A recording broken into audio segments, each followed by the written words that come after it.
Sede fervorosos no espírito, servindo ao Senhor. Alegrai-vos na esperança, sedes pacientes na tribulação, perseverai na oração. Justo e eterno Deus, em nome de Jesus, teu Filho amado, te agradeço por essa rica palavra, Senhor. Coloque em nossos corações para que nós possamos nos lembrar a qualquer momento que nós precisarmos, que a tua palavra não é falha, nós sim é que somos falhos. Em nome de Jesus nós te agradecemos. Amém. Podeis sentar.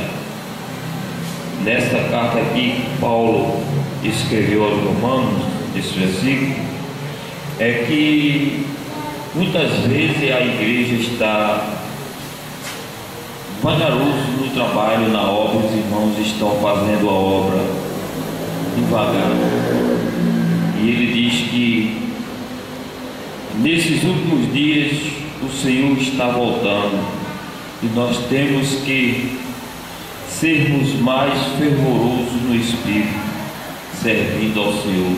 Tem tantos irmãos hoje dentro da igreja fracos na fé, vai para a igreja querendo que Deus resolva todos os seus problemas, mas ora pouco. Como ele diz aqui, sede paciente na tribulação. Muitas vezes aparecem problemas na vida da gente que nós queremos que seja para já, mas nós não podemos ensinar Deus a trabalhar. Tudo tem o tempo certo dele. Ele quer só ouvir da nossa boca os nossos problemas. Às vezes nós comentamos com o irmão, com o parente, e não comentamos para Deus. Mas aqui o apóstolo Paulo diz: perseverai na oração, porque a oração é aquele momento ao qual nós estamos juntinho de Deus. Ele está nos ouvindo para poder tomar a providência daquilo que nós estamos tanto necessitando. Por isso que ele diz: não sejais vagarosos no cuidado. Se nós queremos, temos que buscar depressa, mas a nossa pressa em buscar não é a pressa que Deus tem para nos dar, mas sim perseverando em oração. No momento certo Ele vai nos dar. Amém, irmão? Hoje nós vamos ver aqui mais um. Este não foi nem um reformador, esse foi um pré-reformador. Este morreu antes da reforma, mas também foi um que combateu muito sobre a reforma dentro da Igreja Católica. John Wycliffe. Ele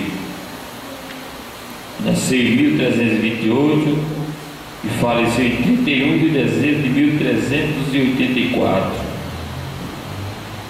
15 anos antes de Lutero nascer. Foi professor da universidade. Página 1 do livro John Wycliffe.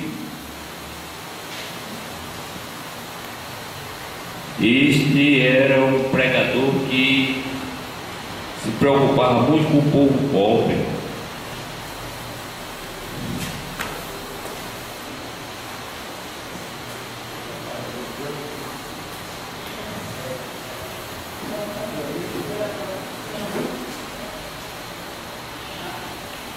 É a página 1 da segunda apostila do John Wycliffe.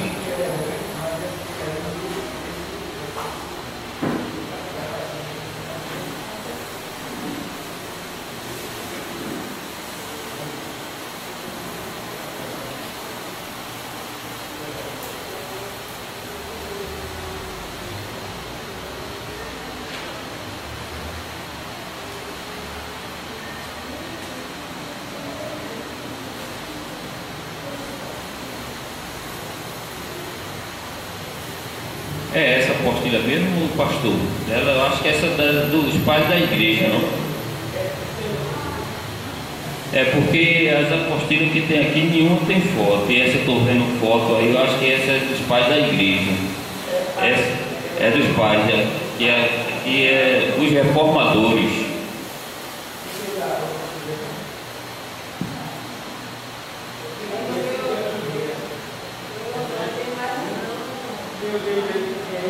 Não, mas eu vou providenciar cópias para tirar. John Wycliffe, ele foi professor da Universidade de Oxford, teólogo e reformador religioso inglês, considerado precursor das reformas religiosas que sacudiram a Europa no século XV e XVI. Trabalhou na primeira tradução da Bíblia para o idioma inglês, que ficou conhecida como a Bíblia de Wycliffe. Essa até nós hoje temos acesso, né, que ela está em português também. E ainda tem mais o dicionário dele, que ele fez a Bíblia, ainda fez o dicionário. Porque às vezes na tradução original para o inglês e para o português, as palavras às vezes se divergem por causa dos idiomas. Aí a pessoa vai estudar. Sua família é tradicional na religião Yorkshire, sendo que, à época do seu nascimento, as propriedades familiares cobriam amplo território nas redondezas de Innsbruck. Seu local de nascimento não há certeza sobre o ano do seu nascimento. Um dos anos mais citados é 1320, mas há variações de 1320 a 1328. Não se sabe ainda o ano em que ele foi enviado pela família para estudar na Universidade de Oxford, mas há certeza de que estava lá desde pelo menos 1345. Veja quantos anos faz que essas pessoas começaram a pregar o Evangelho. E esses eram os mártires do Evangelho, pessoas que pregavam escondidas, e quando pregavam tinha uma multidão. Graças a Deus a multidão o protegeu de alguma forma, porque queria ouvir a palavra de Deus através de uma pessoa estudada que lia a Bíblia e não aquilo que a Igreja Católica pregava, porque a Igreja Católica tinha a Bíblia dela em latim, mas o povo não entendia. Eles diziam que queriam, o povo amém. Se amém, então está aceitando tudo que eu quero, né? Na universidade aplicou-se dos estudos de teologia, filosofia e legislação canônica. Tornou-se sacerdote, depois serviu como professor no Balliol College, ainda em Oxford. Por volta de 1365, tornou-se bacharel em teologia e em 1372 doutor em teologia. Será que vamos saber alguma coisa? Por isso que a Igreja Católica perseguiu tanto esse homem, até conseguir matá-lo. Porque o homem é praticamente um doutor em teologia, é praticamente uma Bíblia aberta, né? E você perguntar, ele está para responder. Não somos nós que às vezes muitas perguntas a gente vai pesquisar para saber o que é. Como teólogo destacou-se pela firme defesa dos interesses nacionais contra as demandas do papado, ganhando reputação de patriota e reformista. Wycliffe afirmava que havia um grande contraste entre o que a igreja era e o que deveria ser. Por isso defendia a reforma. Suas ideias apontavam a incompatibilidade entre várias normas do clero e os ensinos de Jesus e seus apóstolos.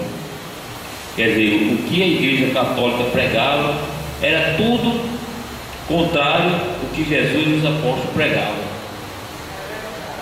Quer dizer, era o homem que entendia a Bíblia, que vivia a Bíblia, sabia tudo da Bíblia, de frente para trás e de trás para frente, porque esses homens, ele não lia a Bíblia uma vez só. Ele liu um livro que teve um cidadão que leu a Bíblia 200 vezes. Ele diz mais no livro dele que 100 delas ajoelhado orando. Será que o homem tem o discernimento da Bíblia? Ele está lá em comunhão com Deus, lendo a Bíblia ajoelhado, pedindo a unção de Deus para ter entendimento? São esses homens que a Igreja Católica perseguia, porque ele era 24 horas na Bíblia. Hoje em dia nós temos família, temos menos a Bíblia, temos menos tempo. Mas naquele tempo o pessoal tinha tempo para ler a Bíblia, que o povo era quem mantinha esse pessoal simplesmente para estudar, para ensinar a eles. É o que a burguesia que mantinha a Igreja Católica não queriam. Uma dessas incompatibilidades era a questão das propriedades da riqueza do clero. O Wycliffe queria o retorno da igreja à primitiva pobreza dos tempos dos evangelistas, algo que, na sua visão, é incompatível com o poder temporal do Papa e dos cardeais. Quer dizer, um cidadão tinha muitas terras, aí cometia pecado, ia para a igreja pedir indulgência, aí o Papa dizia: me dê suas terras, você está perdoado. Até hoje ele induz as pessoas a isso. Quando tem um movimento sem terra, e a Igreja Católica está apoiando. Claro, quem tem interesse nisso.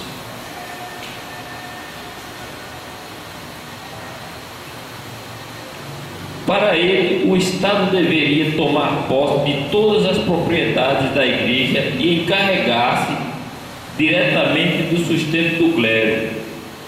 Logo, a catedra deixou de ser o único meio de propagação de suas ideias, ao iniciar a escrita do seu trabalho mais importante, a Summa Theologia. Entre as ideias mais revolucionárias desta obra está a afirmação de que, nos assuntos de ordem material, o rei estava acima do Papa e que a igreja deveria renunciar a qualquer tipo de poder temporal. Sua obra seguinte, do civil domínio, aprofunda as críticas do papado de Avião, onde esteve a sede provisória da igreja de 1309 até 1377. Quer dizer, naquela época os reis não mandavam na igreja, a igreja, o Papa era quem mandava no rei. O que a igreja dissesse que o rei tinha que fazer, ele tinha que fazer. Por isso que a igreja era mantida pela riqueza dos reis. Era um sistema de venda de indulgência e a vida perduária e luxuosa de muitos padres, bispos e religiosos sustentados com o dinheiro do povo. O Wycliffe defendia que era tarefa do Estado lutar o que considerava abusos do papado. A obra contém 18 teses que vieram ao público em Oxford em 1376. Quer dizer, ele também botou uma lista para que o povo lesse que aquilo não era trabalho da igreja. O que a igreja estava fazendo não era de acordo com os ensinamentos cristãos que Jesus Cristo e os apóstolos pregavam. E o interesse da Igreja Católica era só financeiro, só dinheiro, só bens materiais, só riqueza. E Jesus não pregava riqueza. Quando ele teve um encontro com aquele homem que queria seguir ele, vende tudo o que tens, dá aos pobres e segue. A igreja pregava o contrário, que aquele cidadão baixou a cabeça e voltou, porque tinha muitos bens e não queria dividir com ninguém. Quer dizer, era o que a Igreja Católica vivia. E ele era contra. Ele queria a igreja primitiva, aquela igreja que alimentava o povo com a palavra de Deus. Porque às vezes a gente está com o estômago cheio, não pode nem andar direito, mas a alma está sedenta, está vazia. A gente precisamos mais encher mais, está vazio. E a preocupação dele era essa: encher o povo com o poder do Espírito Santo, com a palavra que Deus ensinava. Porque Deus nunca pregou riqueza. Não é que seja pecado você ser rico, desde que seja licitamente ter seus bens. Mas só que a Igreja Católica queria tirar esse bem que você tinha e procurava descobrir um pecado que você tinha, que era para você confessar e comer o que você tinha para receber o perdão. Esse era o trabalho da Igreja Católica. Suas ideias espalharam-se com grande rapidez, em parte pelos interesses da nobreza em confiscar os bens então em poder da Igreja. O Wycliffe pregava nas igrejas em Londres, a sua mensagem era bem recebida. Quer dizer, aqui até os ricos da Inglaterra já estavam se voltando contra a Igreja Católica. Por quê? Os bens deles eram para o luxo do Papa, não era para a manutenção da igreja, era para o luxo dos padres, o clérigo, o pessoal de dentro da Igreja Católica. Muitas vezes as igrejas hoje em dia tem que ter o projeto social da igreja, que é ajudar, mas a Igreja Católica tem um projeto social, você leva e ele dá, o que não serve para ele dá. A oposição da igreja. Apesar de sua crescente popularidade, a igreja apressou-se em censurar o Wycliffe.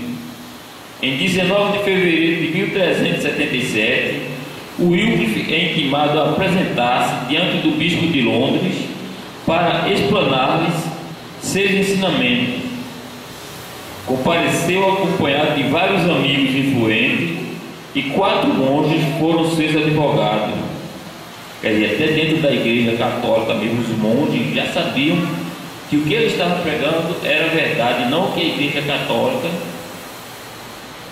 pregava. Quer dizer, ele foi bem protegido, né? Só 4 monges como advogado, fora os amigos influentes, que influente é aquele pessoal que tinha dinheiro e sabia que a igreja estava roubando eles. E ele tinha que como ele tinha que se apresentar, ele disse: eu vou com esse pessoal que pelo menos lá não vou ser preso. Porque se ele fosse só, pelo menos só com os advogados, ele poderia ser preso e morto. Mas ele foi bem assessorado, melhor dizendo. Uma multidão aglomerou-se na igreja para apoiar o Wycliffe e houve animosidade com o bispo. Isso irritou ainda mais o clero e os ataques contra o Wycliffe se intensificaram. Quer dizer, quando disseram o pregador dos pobres vai se apresentar diante da Igreja Católica, o povo invadiu a igreja. É isso quando o Evangelho de Jesus Cristo é pregado fielmente, quando se diz assim: hoje o pastor fulano de tal vai se apresentar para dar um testemunho. Aí enche, o povo quer ver o testemunho, e aqui foram ver a defesa, e não a defesa, dizer aos padres, aos bispos, o que era que estava errado nos ensinamentos dele. E o povo foi não para, como se diz assim, para ouvir a boa explicação, mas para mostrar àqueles que pregavam que eles estavam certos. Eu creio que pela multidão que foi ouvir esse depoimento dele, iria morrer muito sangue se fosse prender ele, porque uma multidão enfurecida, você prender um líder assim no meio dele é difícil. Acusando de blasfêmia, orgulho e heresia. Enquanto isso, os partidos do parlamento inglês pareciam convictos de que os monges poderiam ser melhor controlados e fossem aliviados de suas obrigações seculares. É importante lembrar que, neste período, desenrolava-se a Guerra dos 100 Anos entre a França e a Inglaterra. Na Inglaterra, naquele tempo, tudo era identificado como francês, era visto como inimigo, e nessa visão se incluiu a igreja, pois havia transferido sua sede de Roma para Avignon, na França. Avignon aqui diz que é uma cidade que tem lá na França. A elite inglesa, que se reunia realeza, parlamento e nobreza, só tinha gente do primeiro escalão, reagia à ideia de enviar dinheiro aos papas. Esta era uma atitude vista como ajuda ao sustento do próprio inimigo. Neste ambiente hostil, a França e a Igreja, um teólogo como Wycliffe desfrutou quase imediatamente de grande apoio, não apenas político, como também popular, despertando o nacionalismo inglês. Quer dizer, a França era um povo que apoiava muito a Igreja Católica, ao ponto do rei, aquele massacre que eu falei aqui de São Bartolomeu, que em uma noite foram mais de 70 mil cristãos mortos. Eles não queriam. E quando a nobreza deixou de enviar dinheiro para a Igreja Romana, a Igreja Católica, aí aumentou mais ainda a raiva da França, que já viu em guerra. Aí aumentou mais ainda a raiva da França, porque ia faltar dinheiro, ia faltar muito dinheiro dentro da igreja dele. Já estava mexendo no principal, era o cofre dele. E como diz, os ingleses achavam que estava ajudando o inimigo, que mandando dinheiro para a França, para a igreja estava na França, a sede da Igreja Católica, e a Igreja Católica era quem mandava no rei. Então ia fazer o quê? Pegar o dinheiro do povo inglês, dar o rei ganhar a guerra contra a Inglaterra. Aí nisso aqui ele disse, não, a gente vai mandar dinheiro para eles vão se armar e vai matar a gente. Que a igreja dava o dinheiro para o rei, depois o rei restituía. Tinha o povo para levar o dinheiro para a igreja. Em 22 de maio de 1377, o Papa Gregório XI, que em janeiro havia abandonado o avião para retornar à sede da igreja a Roma, expediu uma bula, que é uma carta, contra o Wycliffe, declarando que suas 18 teses eram errôneas e perigosas para a igreja e o Estado. O apoio que o Wycliffe desfrutava na corte e no parlamento tornaram a bula sem efeito prático, pois era geral a opinião de que a igreja estava exaurindo os cofres ingleses. Quer dizer, quando o Papa mandou a carta para a Inglaterra, o parlamento inglês, só que o povo já tinha adotado a política de Wycliffe. Diz, não, a gente está mandando dinheiro para o Papa manda para a França está em guerra conosco, vai nos aniquilar. Era isso que revoltou a Igreja Católica, porque não estava indo mais dinheiro para eles. A nobreza, a alta sociedade da Inglaterra não estava mais mandando dinheiro para Roma. Vamos ver aqui o poder real e o poder eclesiástico. Ao mesmo tempo em que defendia que a igreja deveria retomar a primeira pobreza dos tempos apostólicos, o Wycliffe também entendia que o poder da igreja devia ser limitado às questões espirituais, sendo o poder temporal exercido pelo Estado, representado pelo rei. Seu livro de ofício régio defendia que o poder real também era originário de Deus. Quer dizer, o rei, para reinar, tinha que ter o discernimento da palavra, da boa palavra de Deus, da boa conduta, porque se era originário de Deus, se era um rei que ia mandar no povo, então ele teria que ter o discernimento da palavra de Deus para não massacrar o povo.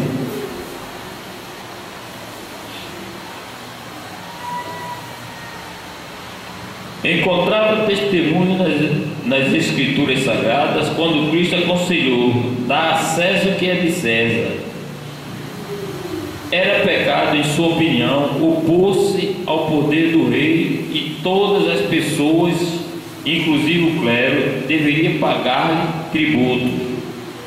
Quer dizer, o rei na França era quem mantinha a igreja, e ele aqui ia pregar o quê? que a igreja também devia pagar os tributos ao rei, porque não é o rei que mantém o povo, né? O rei lá é como se fosse o presidente aqui, não é ele que mantém o povo. Era isso que ele pregava. O rei deve aplicar seu poder com sabedoria, e suas leis devem estar de acordo com as de Deus. Das leis de Deus se deriva a autoridade das leis reais, inclusive daquelas em que o rei atua contra o clero, porque se o clero negligencia seu ofício, o rei deve chamá-lo a responder diante de si, ou seja, o rei deve possuir um controle evangélico e quem serve a igreja deve submeter-se às leis do Estado. Os arcebispos ingleses deveriam receber a sua autoridade do rei e não do Papa. Quer dizer, aqui o Wycliffe pregava o quê? As pessoas das igrejas, o rei é que deveria orientar para dirigir o povo, porque como diz aqui que ele devia estar de acordo com as escrituras sagradas, então a igreja católica ela não pregava as escrituras sagradas. O problema da igreja católica sempre foi financeiro, e aqui ele pregava o que? Não, se você vai ser um clero da igreja, o rei vai dizer que você vai fazer e como vai fazer. Não é o que o Papa vai mandar você fazer, não. É como você tem que fazer pelo Evangelho.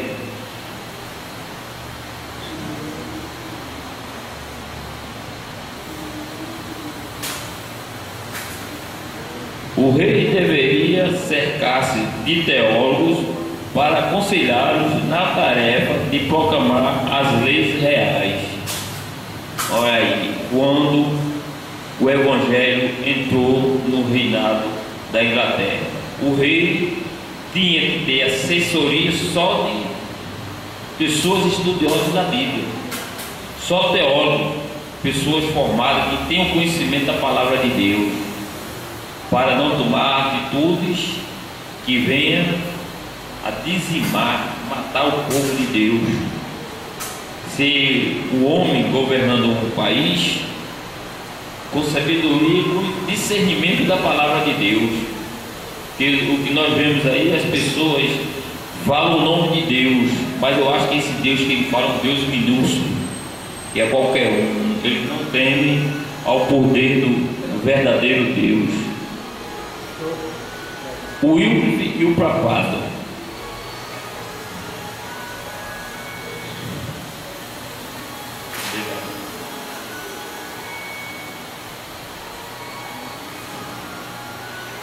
Os escritos de Wycliffe em seus 6 últimos anos incluem contínuos ataques ao papado e à hierarquia eclesiástica da época. Nem sempre foi assim. Entretanto, seus primeiros escritos eram muito mais moderados e, à medida que as relações de Wycliffe com a igreja foram se deteriorando, os ataques cresceram com intensidade.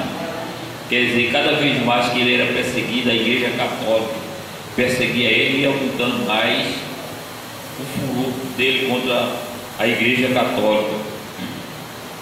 Na questão relacionada ao cisma da igreja, com papas reivindicando em Roma e em Avião a liderança da igreja, o Wycliffe entendia que o cristão não precisa de Roma ou Avião, pois Deus está em toda parte. Nosso Papa é o Cristo, sustentava. Em sua opinião, a igreja poderia continuar existindo, mas sem a existência de um líder visível. Por outro lado, os líderes poderiam surgir naturalmente, desde que vivessem e exemplificassem os ensinamentos de Jesus. Quer dizer, a igreja não queria esses ensinamentos, que o Wycliffe queria o Evangelho, esse ensinamento de Jesus, coisas que a igreja católica não fazia. E era isso que ele batia de frente com a igreja, era perseguido, tornou-se como herege. Por quê? Porque ele batia de frente nessa tecla, que a igreja não pregava o cristianismo. Porque, como ele diz aqui, o nosso Papa é o Cristo. Quer dizer, nós aqui temos o nosso Papa, quem manda em nós é Cristo. Nós temos as Sagradas Escrituras, nós quando temos nossos problemas, nós procuramos quem? A palavra de Deus, para nos espelharmos. Lá na Igreja Católica eu procuro o padre para se confessar seus pecados. Pode ser um padre fofoqueiro, todo mundo vai saber, né? E hoje em dia, do jeito que está a Igreja Católica, os escândalos surgindo um atrás do outro. Mas ele queria, não, o líder ser visível. Por outro lado, os líderes podem surgir naturalmente, o homem ungido por Deus, chegar a ter uma boa pregação, um bom entendimento da palavra de Deus e se tornar um líder. Não um líder que o Papa mandasse para tomar dinheiro dos menos favorecidos, tomar dinheiro também dos ricos. Que na época o rico era quem mais pecava e era quem mais mantinha a igreja, né? Que pagava com a indulgência, a remissão dos pecados. Contra as ordens monásticas, batalha de Wycliffe contra as ordens monásticas, que ele chamava de seitas. Olha, ele já começou a chamar as igrejas de seitas, né? Iniciou-se por volta de 1377 e alongou-se até sua morte. Wycliffe afirmou que o papado imperialista era suportado por estas seitas que serviam ao domínio do Papa sobre as nações daquele tempo. Em vários dos seus escritos, como teólogos, diálogos, opus evangélicos e alguns sermões, Wycliffe dizia que a igreja não necessitava de novas seitas e que eram suficientes os ensinos dos 3 primeiros séculos da existência da igreja. Defendia que as ordens monásticas não eram suportadas pela Bíblia e deveriam ser abolidas, junto com suas propriedades. O povo então se insurgiu contra os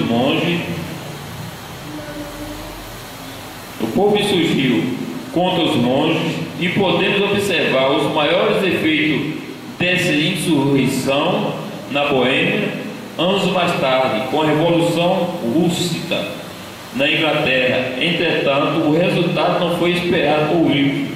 As propriedades acabaram nas mãos dos grandes barões feudais, quer dizer, aqueles ricos que mantinham as igrejas.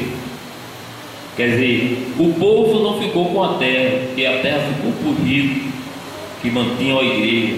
Mas até aqui nós vemos que ele deu um grande passo, mostrou para o mundo, para o povo inglês, que aquilo que a Igreja Católica pregava não era o que Jesus pregou junto com os apóstolos. Que Jesus não pregava, não perdoava por dinheiro, que a igreja vendia indulgência, né? Aí vamos ver aqui a obra mais importante dele, né? A Bíblia Inglesa. O Wycliffe organizou um projeto de tradução das Escrituras, defendendo que a Bíblia deveria ser a base de toda a doutrina da igreja e a única norma da fé cristã. Sustentava que o Papa e seus cardeais não possuíam autoridade para condenar suas 18 teses. Por isto é cabeça da igreja e não os papas. Quer dizer, ele sempre defendia: Cristo é a cabeça da igreja. A igreja católica venera, tem o Papa como líder, mas nós não temos líder. O líder da nossa igreja é Jesus Cristo. A verdadeira autoridade emana da Bíblia, que contém o suficiente para governar o mundo. Cita Wycliffe em seu livro de Suficiência Legis Christi. Wycliffe afirmava que na Bíblia se encontra a verdade, a fonte fundamental do cristianismo, e que por isso Sem o conhecimento da Bíblia, não haveria paz na igreja e na sociedade. Com isso, contrapunha a autoridade das Escrituras à autoridade papal. Enquanto temos muitos papas e centenas de cardeais, suas palavras só podem ser consideradas se estiver de acordo com a Bíblia. E dentro do princípio seguiria Lutero mais de 100 anos depois de liderar a reforma protestante. Nós vemos aqui que ele sempre debatia a Bíblia. Muitas vezes a gente não lemos a Bíblia, mas aqui o que ele diz aqui, tem que ter a Bíblia. Se não for pela Bíblia, não é de Deus. Que a gente não pode pregar sem ter o conhecimento da Bíblia. Não podemos governar uma igreja, governar nosso lar sem ter o conhecimento da Bíblia. Assim é como ele diz aqui. O Papa tem as leis dele, mas a verdadeira lei está na Bíblia. Queira ou não queira, nós estamos vivendo que quando nós mais precisamos, nós falamos com Deus ajoelhado, mas se nós estivermos ajoelhados, orando a Deus, pedindo discernimento, Ele vai mandar a gente abrir a Bíblia, porque lá Ele também quer falar. Aqui Ele está falando conosco. É como diz um ditado que o mundo diz: uma Bíblia fechada é um livro, ela aberta é Deus falando. Quando a gente abre a Bíblia de Gênesis e Apocalipse, nós podemos até não entender na hora o que Deus quer falar conosco, mas Deus revela alguém pelo Espírito e nos dá uma palavra. Aí Ele vai tocar, e bem que eu li na Bíblia esse versículo não estava entendendo, porque Deus fala conosco através da Bíblia, nos dá discernimento em tudo, no trabalho, na casa, na igreja, na vizinhança. Nós temos que estar pela Bíblia, e nós somos cristãos, nós somos evangélicos, nós temos que não só ler a Bíblia, praticar a Bíblia, e era isso que o Wycliffe defendia. Para nós, o povo ser governado, o rei tinha que ter o conhecimento da Bíblia. Por isso que ele dizia com os ensinamentos, o rei tem que ser rodeado de teólogos para poder fazer as leis, porque é muito fácil eu fazer a lei sem ter o conhecimento da Bíblia, porque eu vou fazer uma lei que me dê imunidade, feita essa lei brasileira que diz imunidade parlamentar. O cara rouba, mata e não dá nada para ele, porque é um político, porque foi uma lei do homem. É aqui como ele diz, tem que ter o discernimento da palavra de Deus, tem que ter o discernimento da Bíblia. Teólogos ensinando a ele como é que vai fazer a lei, porque ele tendo o discernimento da lei, da palavra de Deus, ele vai tomar uma decisão correta. Muitas vezes nós vemos hoje em dia juízes vendendo sentença. O homem que foi pago, estudou tanto para defender o direito do menos favorecido, está o quê? Está se vendendo sentenças. Que são leis que os homens fizeram, não pela Bíblia assim, mas para se tornar benéfico dela.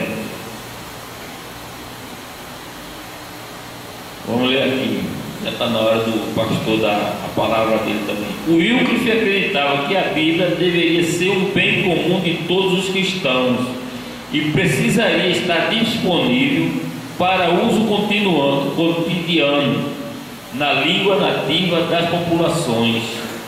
A honra nacional requeria isto, desde quando os membros da nobreza passaram a possuir exemplares da Bíblia em língua francesa. Parte da Bíblia já havia sido traduzida para o inglês, mas não havia uma tradução completa. Wycliffe atribuiu a si mesmo esta tarefa, embora não se possa definir exatamente a sua parte na tradução, que foi baseada na Vulgata. Não há dúvida de que foi sua iniciativa e que o sucesso do projeto foi devido à sua liderança. A eles devemos a tradução clara e uniforme do Novo Testamento, enquanto seu amigo Nicholas de Hereford traduziu o Antigo Testamento. Ambas as traduções foram revisadas por John Purvey em 1388, quando então a população em massa teve acesso à Bíblia em idioma inglês. ao mesmo tempo que se ouvia dos críticos, a joia do clero tornou-se o brinquedo dos leigos. Quer dizer, só que lia a Bíblia era o clero, era os líderes da igreja. Aí ele diz aqui: a joia do clero tornou-se o brinquedo dos leigos, porque o povo, a população pobre, carente, que necessitava de ter uma orientação espiritual, estava com ela nas mãos. Isso foi a grande revolução dentro da igreja, a grande reforma. Foi quando o povo teve acesso à Bíblia. Eu vou ficar por aqui, irmão, porque o pastor ainda vai dar a lição dele. Na próxima terça-feira nós estaremos, porque a senhora falta a apostila, né? A senhora tem essa apostila? Já conseguiu? Deu a sua, foi? Eu vou tirar a xerox aqui também, porque falta um assunto só. E que Deus continue nos ajudando, irmão, para entendermos melhor essa revolução, porque foram tantas vidas, quando nós olhamos para trás, tantas vidas se perderam para nós estarmos aqui livres, levando a palavra aos quatro cantos do nosso país, embora perseguido, mas nós somos um povo liberto com a morte de Jesus Cristo. O poder de Deus nos dá a ousadia de levarmos a palavra dele, que nós vejamos que o que a Bíblia passou para chegar até nós, que aquele povo passaram, muitas vidas se foram ceifadas para que hoje nós possamos ter essa joia em nossas mãos, que até contrabandeada ela foi para poder chegar em nossas mãos, porque se descobrisse